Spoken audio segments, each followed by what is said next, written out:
White House earlier today and began by discussing the future of the Obama administration's signature legislative achievement, the Affordable Care Act.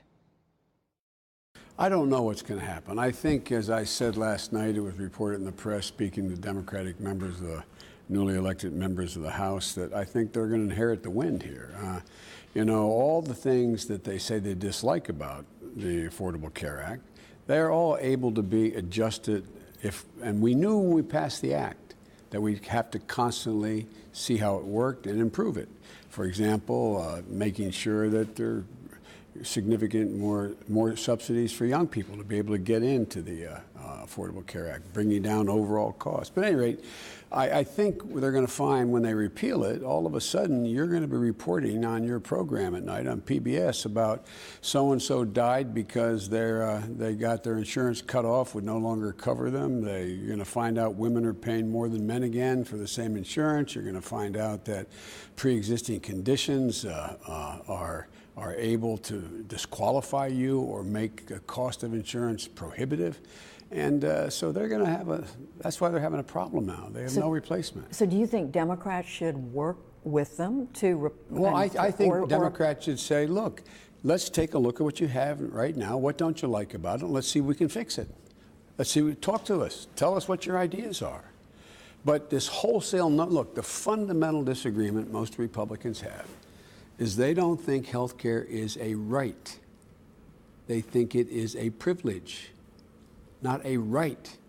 We believe health care is a basic right.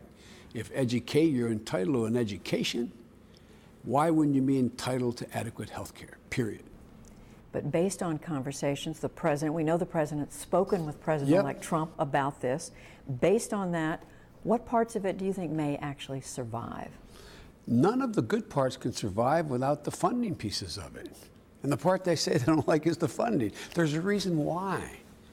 There's a reason why it's constructed the way it is. You can't go to insurance companies and say, you know what, we're not going to change anything having to do with the pool from which you draw your people. We're not going to do anything. But guess what? You can no longer allow for pre-existing conditions to disqualify somebody. And they go, oh, okay, how do I pay for that? So, it's obvious they don't know much about it. That Mr. Trump's a good man, but he doesn't know much about the healthcare system. But they're very serious about undoing it. Oh, they're very serious about undoing it. So, like I said, lots of luck in your senior year. Undo it. See what happens. More broadly, the Republicans are saying they want to dismantle much of the entire Obama-Biden legacy, legislation, regulations. What are you most worried that they may do? I think they're kidding themselves if they think they can do away with legislation relating to the progressive values we build into the law. The public has moved beyond politicians. For example, I'm not worried about them repealing protections for the LGBT community because the public is beyond that. I'm not worried about them being able to change the way in which we have reached out to and provided many more opportunities for women. But here's what does concern me. What concerns me is that they will make some judgments in the foreign policy area without having thought it through that may cause a lot of problems. For example, Ukraine or the Northern Triangle here in the hemisphere or dealing with Colombia. Unless you are very sophisticated about what your actions are let me say it another way. I was asked to go down to Australia several months ago to meet with the same prime minister but with a new coalition, and to not reestablish, but make sure that we had close relationships. While I was there, I got a call from the president of Latvia saying, you've got to come to the Baltic states because Mr. Trump during the campaign said that, they may not protect us against the Russians. So words matter. I'm not suggesting that's his position, but you have a lot of folks around the parts of the world that have relationships with us now that based on some of the rhetoric that's occurred, if they follow through with the rhetoric by non-action, could have some serious diplomatic and physical consequences. That's what worries me most of anything. You're worried more about foreign policy than about domestic, what they could undo domestically, because the environment and the rest of it. Look, They will probably do some very rash things relative to the environment. But they, again, will reap the whirlwind. The public has moved beyond the positions that these fellows have taken. So in the near term, that may happen, but they'll pay a heavy price if they do that. For example, they could come along and decide that they're not going to have the, enforce the clean air standards. They could do that, but there will be a backlash. Let me ask you about the Supreme Court. You chaired the Senate Judiciary Committee for 8 years, so you know very well what it means when the Republican-controlled Senate sat on the nomination of Merrick Garland to fill that 9th seat on the court, sat on it for almost 10 months. First time ever. Once the president-elect, then President Trump, chooses someone, should the Democrats do the same thing and oppose and refuse to go along? No. Or should they, thinking you need to fill that vacancy on the court? I think they should. Look, the Constitution says the president shall nominate. Not maybe he could, maybe he can't. He shall nominate. Implicit in the Constitution is that the Senate will act on its constitutional responsibility of give its advice and consent. No one is required to vote for the nominee, but they, in my view, are required to give the nominee a hearing and a vote. I spend my policy since I've been in the United States Senate, and I presided over more Supreme Court nominees than anyone in history, anyone living. And never once, even the ones that I've disagreed with, have they been denied a hearing. And so I think the Democrats should not take up what I think is a fundamentally unconstitutional notion that the Republicans initiated 10 months ago. I think they should see who they nominate and vote on them. Well, you've seen the list of names that the President-elect Trump has put out there. Are any of them, to you, acceptable, and are any unacceptable? Well, I'm not going to comment on it. And to be honest with you, I don't know all that he's put out there. I've been having trouble enough following him on some other things. So I'm not prepared to comment on any one of his nominees. Come back to foreign policy. Have you seen now the report by the intelligence community on Russian hacking? Yes, I have. The Democrats during them? Yes, I've read it. And? There is overwhelming consensus in the community and overwhelming evidence supplied by the community that Russia did engage in an effort to impact on the elections. There is no evidence that they actually tampered with voting booths or tampered with voting rolls, but there is clear evidence that they, in fact, were engaged in activities designed to try to impact on the outcome of the election. Evidence of any American cooperation with the Russians in doing that? I'm not going to comment on that, Judy. I don't want to comment on any of the detail of the report. There will be an unclassified version that will be released very shortly, and it will lay out in bold print what they know. Will the American people learn something new from this? I think it will probably confirm what a lot of the American people think, but it will state clearly that the Russians did, as a matter of policy, attempt to affect and three things. One, it attempted to discredit the U.S. electoral process by implying that or laying the foundation for it is not on the level. Two, there's evidence that there was an attempt to hurt Mrs. Clinton, but there's also evidence that there was wider hacking than some people thought. So the idea that the Russians were not involved in an effort to engage in our electoral process is simply not able to be sustained. They were. Excuse me, in connection with that, the criticism by the President-elect of the intelligence community in this country, belittling of the intelligence community, do you think that's just politics, or do you think it's dangerous? I think it's dangerous. I hope some very smart people around, like General Mattis and some others.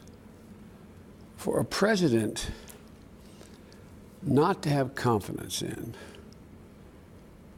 not to be prepared to listen to the myriad of intelligence agencies from defense intelligence to the CIA, et cetera, is absolutely mindless. It's just mindless. How would you, now, can you disagree? Can you ask for more detail?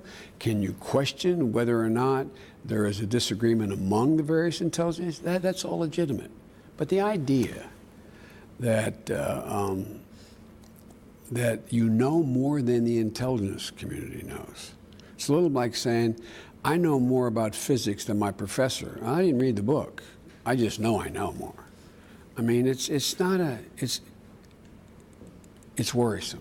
I'm assuming it will change. If what the Russians did is so serious, should there be more retaliation than what the administration has just announced?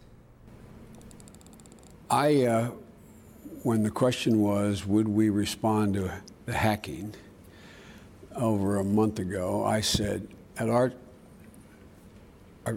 time and choosing, we would. Some of what we did you will know, and some you will not know. And we've done both. Things you do not know, and things that are known, like expelling. That were now. Yeah. Will we know those things that were? Hope not. Syria. Will that go down as one of the administration's great failures, do you think? And is the U.S. now impotent to affect the outcome there? No, and no. It is not a failure. To be a failure, you would assume there was an alternative that could have been offered that would have benefited or been great in the greater interest of the security of the United States. If you notice, there wasn't anybody in either political party ever talking about putting troops on the ground. If you notice, there wasn't anybody talking about, there was no plan put forward by anyone that demonstrated that there was a sufficient, coherent nucleus of Democrats with a small d who were in opposition to the Assad regime, who would, given the requisite training and capability, have the ability to be able to take on both extreme elements of the Sunnis, meaning Al-Qaeda, as well as ISIS, as well as Nusra, and take on the Assad regime at the same time. And so our focus has been the dismantling of the so-called caliphate, the dismantling of ISIS being able to occupy territory and govern like they were a nation state, like they were a government. They have lost enormous amounts of ground, and I predict to you before June, there will be no such place where they occupy anywhere in Syria as well as Iraq. The caliphate will have been dismantled. It will still be a problem. But that has been our focus because that is the greatest existential threat to U.S. interests. And the President Assad will still be in power. That remains to be seen. And why I say that is we've been saying from the beginning, like most others, that this needs to be a negotiated settlement. The Russians appear to be in conjunction with the Turks as well as the Iranians, appear to be at a point where they are realizing for their interests as well, Assad being in power indefinitely is not in their interest. So it remains to be seen. We've been trying to put together in multiple fora ability to bring a negotiated settlement to this. It's still a reach, but we'll see. Looking back to the election, why did Hillary Clinton lose in middle-class, working-class places like Wilkes-Barre, Pennsylvania, close to where you grew up, and what economic message could have changed the outcome? Well, first of all, there's a false choice being put forward by some Democrats now. Either we double down on our progressive values or we go out there and talk about the middle class and the working class. I've never found them inconsistent. They go together. The reason I'm a Democrat is because the essence of the Democratic Party is an abhorrence for the abuse of power, on the one hand, and the notion that everyone's entitled to be treated with dignity. That message never got through. I remember I was flying to Cleveland at 83 events. I was flying to Cleveland. I was wondering why I was so upset about the way the campaign was going. This was about 3 weeks out. And it hit me that because of the outrageous nature of the way in which the things that Trump were saying, we never got to substance. You can't find me any of your viewers who can define for you what Hillary's free tuition plan, college plan was about. We never got to it. Whose fault was that? Well, I think it was multiple faults. I don't think that the campaign was clear enough. I don't think you guys were ready to cover it. You know, you look at what the Annenberg School and other studies have shown, there's hardly any coverage of a single issue, of a substantive issue. But you also said the campaign wasn't clear enough. Well, I don't think, I've been the odd man out here. I didn't hear anybody talk about the plight of that guy who works in the assembly line and his wife is a hostess. They make $90,000 a year, have 2 kids, and they're hurting. They're scared. We don't show enough respect. We don't speak enough to the need. My dad used to have an expression. He'd say, I don't expect the government to solve my problem, Joey, but at least I expect them to understand it. We were not clear enough in making it clear. We understood the pressure they were under, and we had concrete solutions to it. We never got to them. Could you have beaten Donald Trump? Oh, I have no idea. I mean, you know, it's easy to say now, people say that, but who knows? Who knows whether I could have beaten Donald Trump? But you seem very clear on what the message should have been. I was, I've been clear on that message for a long time. This handle I've been given of middle-class Joe, I know in Washington that's not meant to be a compliment. It means you're not sophisticated, but the reason I talk so much about the middle class is the glue that holds this country together. It really is, and we don't speak enough to their legitimate concerns. The future of the Democratic Party, you're talking about it right now, but it's now fewer seats in state capitals around the country, not only lost the Congress, lost the White House. What is the party? What needs to happen now? I think we just have to remember who the heck we are and speak to who we are and what we believe. The American public agrees with us on almost every basic issue. But here's what's going to happen, in my view, Judy. The very issues that didn't get covered are going to get covered extremely thoroughly now. You know why? This is going to be the most contentious Congress you've seen since you and I have been doing this business. And so what's going to happen? Just like their initial effort to do away with an oversight, committee on ethics. Well, guess what? If they had talked about that during the campaign, they'd pay no price for it. But now they're going to implement it. When they go and take on health care, when they take on Medicare, when they take on aid to education, when they take on college tuition, when they take this, you're going to cover it. You're going to maybe even have an old timer like me talking about it on your program. And people go, oh, that's what these guys want to do? This is what the Democrats are? Excuse me, but you referred to this a minute ago. The Democrats are dealing with a new reality and how this new president will communicate. The tweets. Just today, he called the Senate Minority Leader Chuck Schumer the head clown. Last week, he said just like doing my best to disregard the many inflammatory President O statements and roadblocks. Thought it was going to be a smooth transition, not in all caps. And an exclamation point. Grow up, Donald. Grow up. Time to be an adult. You're president. You got to do something. Show us what you have. You're going to propose it in legislation. We're going to get to debate it. Let the public decide. Let them vote in Congress. Let's see what happens. It's going to be much clearer what he's for and against and what we're for and against now that it's going to get down to actually discussing in detail these issues that affect people's lives. 2 quick things. The cancer moonshot. Yes. You started that in memory of your son, Bo.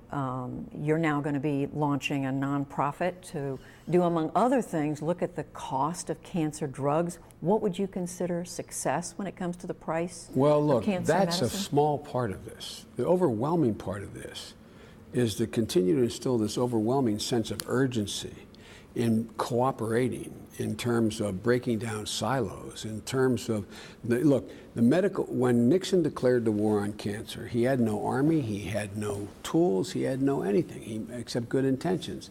And there was one model, institutional model. It was Jonas Salk in a library, in a laboratory that was finding the silver bullet. We now found out 45 years later that it's enormous collaboration is required, but the institutional instruments have not changed. Judy, if I could get every single cancer genome sequence that has been sequenced, if I could have it put in one repository, we have the capacity to do 1,000,000 billion calculations per second. We'll be able to find out more than in 10 minutes, more than it would take 10 Nobel laureates 10 years to find out about the patterns of cancer and the cures for cancer. These are the things that I'm working on most. Drug prices are a problem. Access is a problem. But that because it is so celebrated, that issue, I want to put it in perspective. If I could solve everything but that, I would solve everything but that. We're going to work on that as well. You'll be doing Cancer Moonshot, affiliating with 2 universities. Yes. You'll be, I guess, Lunch Pail Joe is going to become Ivy League professor. Well, Biden, I'm going back to my alma mater, where my heart is, the University of Delaware. They've been so good to me. I'm going to be doing all domestic policy out of there, and I'm going to be doing diplomatic and foreign policy out of Penn. Less time for politics? Well, that is politics to me. They're the issues. Look, every single morning since I've been 27 years old, I get up and someone's handed me a card like the one I have in my pocket that has a schedule on it of all the things I'm going to do. I don't know what to do if I didn't have that card. I mean, these are the things I care about. And it's my dad had another expression. He said, a lucky person gets up in the morning, puts both feet in the floor, knows what they're about to do, and thinks it still matters. I think this stuff really matters. So I'm going to be able to take some of the intellectual horsepower out of the vice president's office, and I'm going to have 2 platforms in which I can hire those people at Delaware and at Penn and work on the issues that are of overwhelming concern to me still. So leaving government after, what, almost half a century in public service? Say that's an awful thing to say, but you're right. How does that feel? I don't know. I must tell you, it was, like I said, since I've been a 27-year-old kid, this has been the essence of my life. And I just know that I want to stay engaged, and I think that I will have a platform to do that, and that will also affect public policy. That's why I got involved in government in the first place. And you won't be shy about speaking out? No, I won't be shy about speaking out. I never got involved in it for the money, as my net worth will show you. And I still don't have that interest. I have an interest in doing the things I've been doing. Vice President Joe Biden, thank you very much. Thank you, Judy. I appreciate it.